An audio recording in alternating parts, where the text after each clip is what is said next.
Boss up, guys. It was here and come on. How I was saying, me know AD website we say no, and I did at home and come on. But I was say you diving more into it. Now you share 1 or 2 things to be a young to me and come home as them. I'm saying we are a fee and me figure it out. And me figure it out as I did. Now I was saying, my own so was what say. Now so we turn on now. We who know say Obekoso Edia ye Juma now the aye. So we na say one so dia now they are so a here. Website no edin eye omwork.vip. Link no our video description no ase. Remember if you subscribe to channel no turn on notification bell no I get you notified. Dan there bia na me the new video ever how to make money online. Ebeto aha no say. Aha a road to world.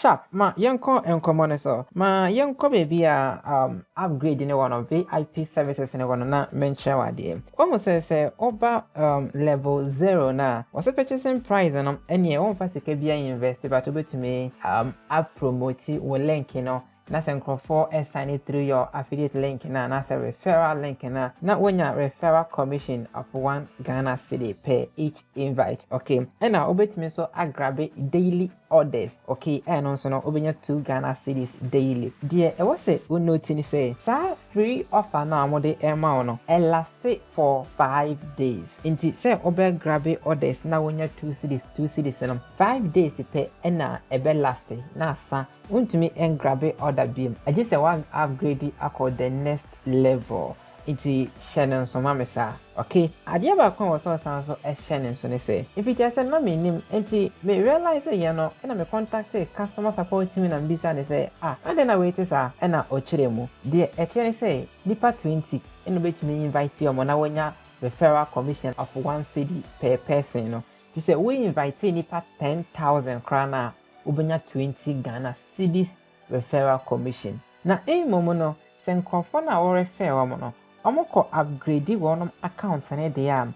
Ene de bia ne so mo grab wo omo orders na ubenya commission bi e free ho. Okay. Ena say omo upgrade omo service ne so a ubenya commission e free ho. But say ubenya referral commission of 1 cedi 1 cedi if you invite me for 100 no nya 100 cedis dem ne fa chom enye sa e wo sa website we so iti de ma recognize say omo pese by all means no omo sa kan sika no by all means obe upgrade obe invest obe top up e wo website ne so o hwe na se beboa wa obetumi akoso aye se mbo so so de a ene na ode aso he ya. Another thing is so say say omo tro margin e wo level bia hom enti level 0 no the margin no 20 Ghana cedis and minimum withdrawal no 60 Ghana cedis. Your person or chere one say when you 60 Ghana cedis na ubetumi withdraw no e just say 20 Ghana cedis e wo account him. In this case no e just say level 0 na 80 Ghana cedis and sana wetumi withdraw 60 Ghana cedis.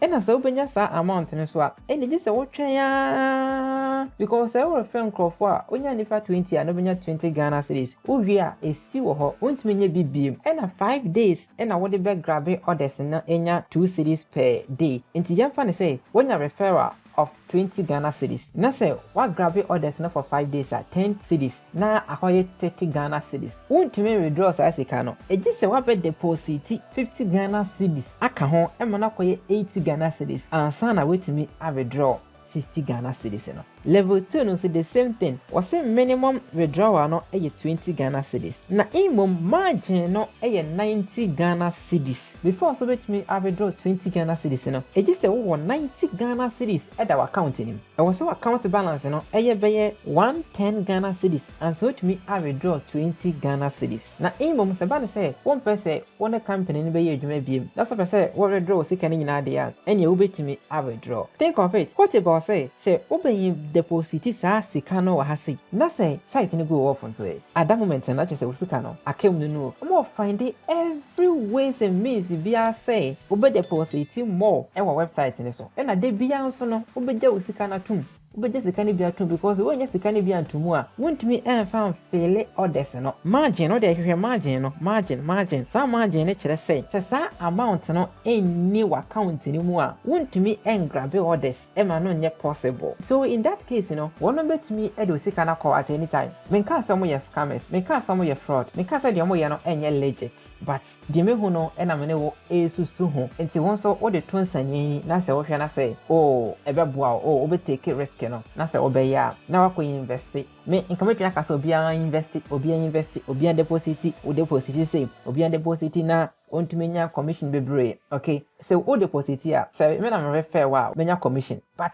ɛno no nhia me ɛwɔ sɛ me ka no korɛ no na me de kyerɛw na wo nso ehunu ne a wo yɛ ne so yie sɛ bɛboa o anasɛ ɛmboa o. Okay, nti risk no ɛwɔ wa ho either sɛ wobɛtake na we proceed ayɛ anasɛ wobɛtwe ho ɛde free sa website we so. Margins no sɛ saa sika ne nda account ne mu a minimum requirement ne kwa no wontumi withdraw ɛna sɛ pɛ sɛ withdraw de a ɛna na wo withdraw ne nyinaa na we free account ne mu on website ne so bi because wontumi submit orders bi yɛdi nkan aka website we sɛ ho asɛm dada ɛwɔ video na ɛdi akyire ne mu a nti betumi ahwɛ ɛwɔ soro ha sɛ anasɛ check video description na wahwɛ hɔ na wahwɛ videos nim na de meka fa ho bia no wadi nkan nya basic understanding no ansa na wode we atoa so nti no saa na ɔmo kyerɛ. Okay, da bia yɛbɔ nkae sɛ sɛ w'ani gye ho sɛ pɛ sɛ make money ɛwɔ online kwan de a ɛne subscribe to channel we say na turn on notification bell no sɛ na bɛyɛ a da bia no sɛ meyɛ video bia na wo nso tumi anya amanebɔ na wabɛhwɛ we ni update a mede free website we so ɛde abrɔ nti check hwɛ ɛbɛboa wa na wayɛ sɛ ɛmboa wo nso de a ne wagyae ma yɛhyia ɛwɔ videos na ɛdi yɛn anim ne mu baako.